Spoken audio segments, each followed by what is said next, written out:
Bab 433, berjumpa dengan teman sekampung. Kenapa harus menutup formasi teleportasi di sini? Tanya Harley sambil memandang senior tua dengan tatapan heran. Sini, aku ceritakan padamu. Mungkin karena seharian berjaga di formasi teleportasi ini, senior tua merasa membosankan, sekarang berjumpa dengan Harley yang sedikit lugu. Dia memanggilnya dan menjelaskan, karena Stone Gambling Event. Jadi, orang yang datang ke kota kuno Tianlong akan lebih banyak. Demi keseimbangan lorong ruang hampa, jadi muncul aturan hanya boleh masuk tidak boleh keluar. Apa kamu sudah mengerti? Oh, ternyata seperti ini. Kali ini, Harley menganggukkan kepala bertanda mengerti. Dia juga melihat hanya dalam waktu belasan detik sudah ada ratusan orang yang turun dari formasi teleportasi. Setelah melihat kondisi formasi teleportasi, Harley memandang ke arah senior tua dan bertanya, "Senior, kok bisa ada Stone Gambling Event di sini?" Setelah mendengar pertanyaan ini, senior tua itu langsung memandang Harley dari atas sampai ke bawah. "Kamu orang kampungan yang baru keluar dari Gunung Ya. Masa kamu tidak tahu Stone Gambling Event ini?" "Tidak pernah," ucap Harley sambil menggelengkan kepala. "Kalau begitu kakek akan menceritakan padamu. Judi batu sama seperti berjudi, setiap tahun akan ada banyak batu unik yang di bawah masuk ke kota kuno Tianlong ke sini. Dengar-dengar ada benda pusaka di dalam batu-batu itu. Setiap tahun kota kuno Tianlong akan melelang batu-batu ini, kalau beruntung akan mendapatkan benda bagus, kalau lagi sial maka akan menghabiskan uang." Senior tua ini juga sangat mudah akrab dan berbicara dengan lancar. "Apakah benar ada benda pusaka di dalam batu-batu yang unik itu?" tanya Harley dengan tatapan heran. "Aku hanya bisa semua tergantung nasib," jawab senior tua itu sangat ambigu. Dia mengeluarkan sebuah manik-manik spiritual warna ungu dari kantong celana. "Ini adalah hasil yang aku dapat dari judi batu tahun lalu. Aku sudah menghabiskan 30.000 batu spiritual. Mahal tidak?" "Lumayan mahal, tapi manik-manik spiritualmu ini termasuk benda pusaka?" "Iya." Senior tua tersenyum, lalu menghembus napas ke manik-manik spiritual dan mengusap dengan lengan baju. "Dalam batu itu apakah ada benda pusaka atau tiada? Masa mata surgawi kultivator tidak bisa menerawangnya?" tanya Harley ketika melihat senior tua menundukkan kepala mengusap manik-manik spiritualnya. "Kamu jangan berpikiran demikian. Batu-batu ini sangat unik, bahkan mata surgawi kultivator juga tidak bisa menerawangnya, seolah-olah ada energi yang menutupi. Meski batu-batu ini berasal dari kota kuno Tianlong, sebenarnya mereka juga tidak tahu yang mana berisi benda pusaka. Aneh sekali, batu-batu ini berasal dari mana?" tanya Harley yang kebingungan. "Gunung ratusan ribu." "Lagi-lagi gunung ratusan ribu," komat kamit Harley. "Aku sudah berjaga 1 hari, sudah waktunya pulang kerja." Senior tua itu berdiri dan menepuk-nepuk pantatnya, lalu turun dari meja altar. Selanjutnya, dia berkata dengan suara malas, 3 hari yang akan datang formasi teleportasi ini baru akan diaktifkan. Kamu boleh cari tempat untuk istirahat. Ingat, kota Tianlong dilarang berkelahi, kalau tidak akan menerima hukuman yang sangat sadis." "Maksudmu, aku harus menunggu 3 hari di sini?" Setelah senior tua itu pergi, Harley barulah berdiri, lalu menggaruk-garuk kepalanya berjalan ke arah yang lainnya. Kota Tianlong sangat meriah. Ada banyak orang yang berlalu lalang di jalan, terdengar berbagai macam suara teriakan obral. Sebagian besar orang menggunakan gumpalan awan sebagai meja membuka kedai kecil di sisi paviliun. Benda-benda yang dijual juga sangat banyak. Harley berjalan pelan-pelan sambil melihat kedai-kedai yang ada di dua sisi, berharap bisa menemukan benda pusaka. Selama perjalanan, Harley mendeteksi dua aura yang familiar. Dia menengadahkan kepala melihat. Ketika melihat, Harley langsung berputar dan masuk ke dalam sebuah toko yang ada di sampingnya. Dua orang yang berjalan di depannya adalah Stanley Wu dan Master Tai. Adik, apakah kamu ada merasakan aura yang familiar? Stanley Wu berjalan dengan berlagak, kemudian menggerakkan hidungnya. Ketika berbicara gigi emas yang memancarkan cahaya yang silau. Ada ya. Master Tai melihat sekeliling. Mungkin sudah salah. Mereka berdua saling beradu mulut melewati kerumunan orang. Setelah mereka berdua pergi, Harley baru berani mengulurkan kepala keluar dari toko itu. Untung saja aku pintar. Akan tetapi, demi keselamatan dia lebih baik menggunakan metode rahasia menyembunyikan auraku, barulah berjalan berlagak di jalan. Selain itu, dia juga merasakan aura yang familiar lagi, seperti Cardio Yuan dari daratan Beizen, Hotong Yuan, Xian Yuan dan Hosung Yuan dari kota kuno Changlang. Selain mereka, Harley juga melihat orang dari bagian selatan dinasti Dacu. Meski mereka memakai jubah hitam, juga tidak bisa melewati mata Harley. Chandra Wu, kamu kabur lumayan jauh juga, ya. Dalam sekelompok orang, Harley berjalan dengan bebas leluasa. Dia memandang sekelompok orang ini sekilas. Yang berdiri paling depan adalah Chandra Wu dari Sekte Zheng Yang. Tunggu saja, suatu hari aku pasti akan mencari kamu, ucap Harley dengan suara kecil, kemudian melirik ke arah lain. Ada beberapa orang memakai jubah hitam di sana. Dia juga mengenal orang itu. Bukankah itu Simon Gongsun, instruktur Sekte King Yun? Hanya saja, dia melihat sekeliling juga tidak menemukan orang Sekte Heng Yue. Dia malah melihat beberapa teman dekat seperti Bino Sangguan dari daerah Gunung Timur dinasti Dacu dan Tong Situ dari dinasti Subarat. Harley tidak melihat Yona Sangguan, mungkin karena terlalu jauh dari keluarga barulah tidak diajak oleh keluarga Sangguan. Stone Gambling Event kota Tianlong benar begitu terkenal. Harley berdiri di depan sebuah kedai yang tidak dia kenal.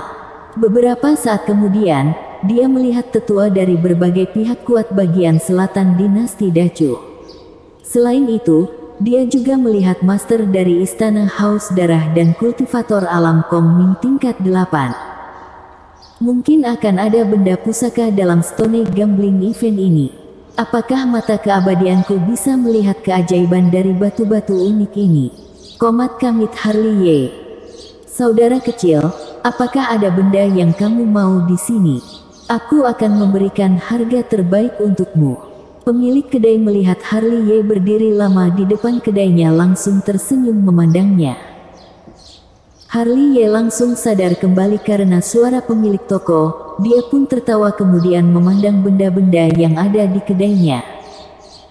Setelah melihat semua barangnya, mata Harley tertuju ke sebuah batu giok. Batu giok itu sangat unik, berwarna hitam dan memancarkan cahaya silau. Samar-sama bisa merasakan energi awan di dalamnya. Batu giok yang aneh sekali, komat kamit Harley. Dia hanya menatap batu giok dan tidak bergerak. Mungkin karena terlalu fokus, Harley sampai tidak sadar ada sosok cantik di sampingnya. Gadis ini memakai gaun berwarna hijau, memiliki badan yang kecil dan imut. Dia memiliki wajah yang cantik, tapi tatapan mata sangat dingin, membuat orang tidak berani mendekatinya. Giok spiritual hitam. Suara gadis bergaun hijau ini sangat merdu. Hah! Setelah mendengar suara ini, Harley kaget dan menoleh ke arah gadis itu sekilas. Desi. Setelah menoleh, Harley langsung memandang ke arah lain. Bersambung.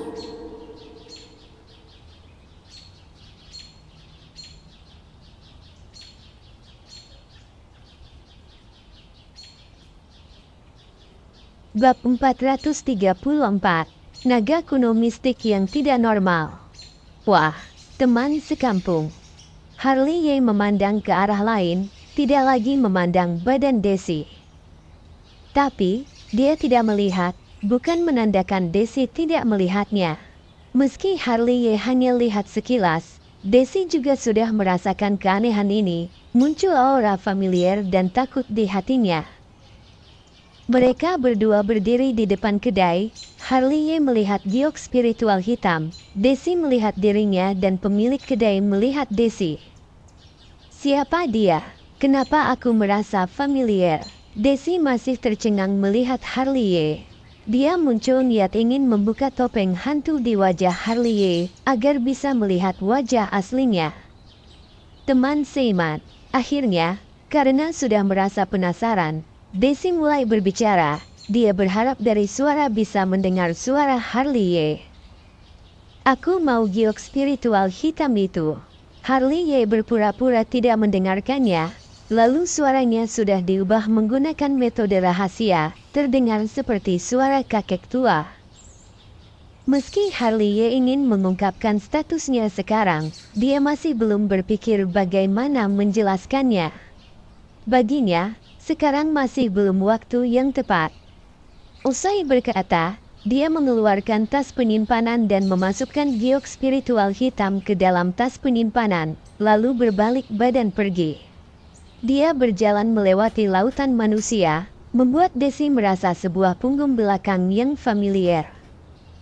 Karena masih penasaran, Desi memberanikan diri terus mengikuti, ingin melihat wajah asli Harley Ye. Dengan demikian, di jalan yang ramai ini, mereka berdua satu di depan, dan satunya mengikuti di belakang. Harley Ye berhenti, Desi juga ikut berhenti. Ada beberapa kali, Desi ingin menepuk bahu Harley Ye, untung saja dia masih bisa menahannya.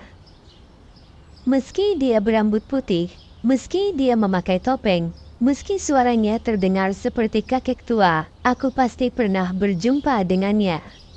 Aku pasti kenal dengan orang ini. Desi terus berpikir, rasa familiar ini semakin kuat, membuat dia mengikuti Harley Ye dengan secara refleks. Akhirnya, Harley Ye berhenti dan jalan keluar dari keramaian ini. Kota kuno Tianling sangat besar, juga ada banyak gang kecil. Harley Ye berjalan di gang kecil dengan bebas leluasa, ada kalanya memetik buah spiritual yang ada di pohon tepi jalan. Akhirnya, Desi langsung maju dan memanggilnya, teman seiman. Kamu sudah mengikutiku dari tadi, apa yang ingin kamu lakukan? Harley Ye tidak berbalik badan, suaranya tetap terdengar seperti kakek tua. Desi yang ada di belakangnya menenangkan diri, lalu mengepal erat tangan dan berkata, apa kamu kenal dengan Harley Ye? Aku pernah dengar nama ini. Bolehkah kamu membuka topengmu? Maaf, tidak boleh, ucap Harley Ye dengan santai, lalu mulai berjalan pergi. Desi masih berdiri tegak di belakangnya, seolah-olah patung es melihat kepergian Harley Ye. Maafkan aku, komat kamit Harley Ye sepanjang jalan. Kemudian dia berdiri di sebuah gerbang cahaya, lalu membayar biaya dan masuk ke dalamnya. Setelah masuk ke gerbang cahaya, muncul sebuah dunia kecil di dalamnya. Hanya halaman kecil yang berukuran 20 meter, energi spiritual termasuk melimpah. Di sana juga ada sebuah pavilion kecil, merupakan tempat pelatihan yang baik. Harley Ye melambaikan tangan menutup gerbang cahaya. Dia duduk bersila di tanah, kemudian membalikkan tangan mengeluarkan slip giok yang diberikan leluhur sekte langit kepadanya. Krak. Dia langsung menghancurkan slip giok itu, kemudian cahaya emas kecil masuk ke dalam lautan kesadaran dan membentuk sebuah teknik rahasia. Harley Ye komat kamit, apakah ini metode rahasia mematikan yang digunakan Hansling untuk bergerak bebas leluasa di ruang hampa? Harley Ye masuk dalam keadaan meditasi. Setelah mendalami sebentar, dia langsung tersenyum, ternyata sama seperti yang dia bayangkan. Metode rahasia yang diberikan leluhur sekte langit adalah metode rahasia yang digunakan Hansling. bisa bebas leluasa berjalan di dalam ruang hampa. Sebelumnya, ketika berperang dengan Hans Ling, dia pernah menggunakan mata keabadian menghitung dan membongkar kegaiban yang ada di dalam metode ini. Akan tetapi, metode rahasia yang berhubungan dengan ruang hampa akan sangat berbahaya. Tidak boleh sembarangan dicoba, kalau tidak akan mati di dalam celah ruang hampa. Sekarang memiliki kitab metode ini, ditambah lagi kehebatan penalaran dia langsung menguasai teknik rahasia ini dengan cepat. Mantap, mantap sekali. Ketika membuka kedua matanya, muncul ekspresi bahagia di wajahnya. Apanya luar biasa. Seketika terdengar suara meremehkan dari samping. Mungkin naga kuno mistik yang sudah terlalu lama tidak berbicara, sekarang baru mencari Harley Ye untuk berbicara, tapi malah berjumpa pada saat Harley Ye sedang melatih metode rahasia. Cek.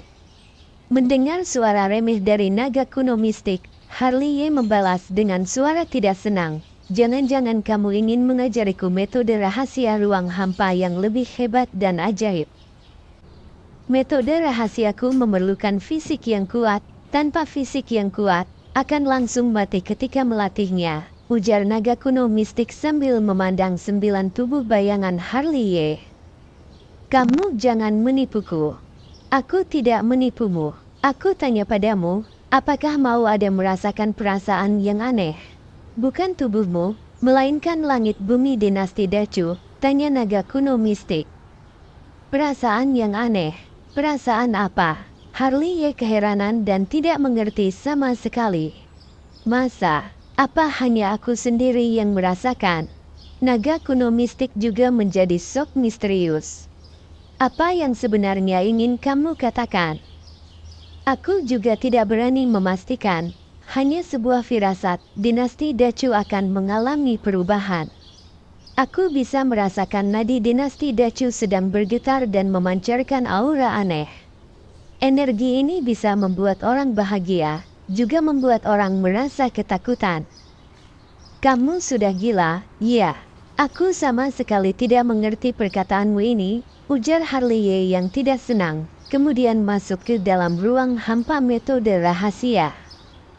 Aku tidak bercanda denganmu, marah naga kuno mistik yang merasa Harley Ye tidak percaya dengan perkataannya.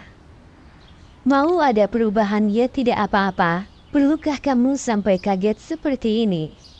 Ujar Harley Ye, lalu berkelana di dalam ruang hampa dengan bebas leluasa. Bukan aku yang kaget setengah mati, perubahan dinasti Dacu ini akan sangat aneh, membuat orang tidak bisa menebaknya. Ada sebuah energi yang sedang bangkit dalam dinasti Dacu, seolah-olah karena menemukan sebuah ancaman barulah mulai bangkit. Ini sebuah faktor X yang sangat menakutkan. Setelah mendengar perkataan naga kuno mistik ini, Harley Ye baru keluar dari ruang hampa dan ekspresi wajah langsung berubah drastis. Awalnya dia mengira naga kuno mistik sedang membohonginya, tapi sekarang masalah bukan segampang yang dia pikirkan. Reaksi naga kuno mistik sedikit aneh hari ini, bahkan suara bicara juga terdengar rasa takut dan tidak tenang. Rasa takut dan tidak tenang naga kuno mistik membuat dia tidak berani bercanda lagi. Naga kuno mistik adalah sosok yang kuat, merupakan penguasa tertinggi di zaman kuno. Meski hanya roh tersisa, tapi juga memiliki kehebatan yang kuat. Hal yang bisa membuat dia merasa takut dan tidak tenang. Harley Ye bisa membayangkan masalah ini ada banyak faktor yang tidak terkendali. Aku akan memperhatikannya, ujar Harley Ye. Selama ini, aku berharap kamu bisa lebih sering menggunakan mata keabadian 6 jalan melihat dunia yang sedang berubah ini. Suara bicara naga kuno mistik semakin serius. Baik, aku mengerti. Bersambung.